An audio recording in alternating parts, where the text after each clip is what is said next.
তোমার মতো পাপা আমার দরকার নেই। বাপ তোমার বুড়ো হয়ে কাজ এখন হবে না তোমার। বাড়িতে বাড়াও গো তুমি, বাড়াও। এই যে এই শালা নাও, বাবা খেদা দিলি বাপ। শালা নাও। ওই দেখো না ইট আছে, ওই ইটটা তুমি বাড়িতে বাড়াও। তাতে বাড়াও তো, তোমার মতো বাড়ার দরকার নেই। বাপ সত্যি চলে যাবো। হ্যাঁ তুমি চলে যাও এখনই। বুড়ো হয়ে তুমি খেদা দিবা। হ্যাঁ। চাচা না হ্যাঁ বাজান এই অবস্থা কে চাচা আর বাপ বুড়ো হয়ে গেছি, আমার বাড়িতে খেদা দিছে। তোমার ছাল মাইরিয়ে মাইরিয়ে তা করে যে আর বাপ সে কথা মাইরিয়ে মাইরিয়ে যে সাদা সামনা কালা করে ভেলা দেখতেছে। বুড়ো হয়ে গেছি, কাজ কাম করতে পারিনি, আমার খেদা দিছে। চিন্তা করি না, ওরা একদম ভিডিও হবে, ও ছল ভালো তোমার মতো নাম্বার খেদা দেবে, কোনদের পাবে। নিয়তে এক থাকে না সব সময়, ঠিক আছে? তো চাচা বলছে বুড়ো তো হয়, জোয়ান মতো তো ভালোই আছো।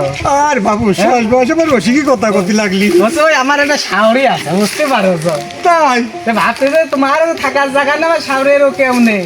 তুই সামনে মাইনে নিবি নি? খরচ কাজটা সেরিয়ে দেবো। তা হবে না, ভালো যাই। ভালো যায়।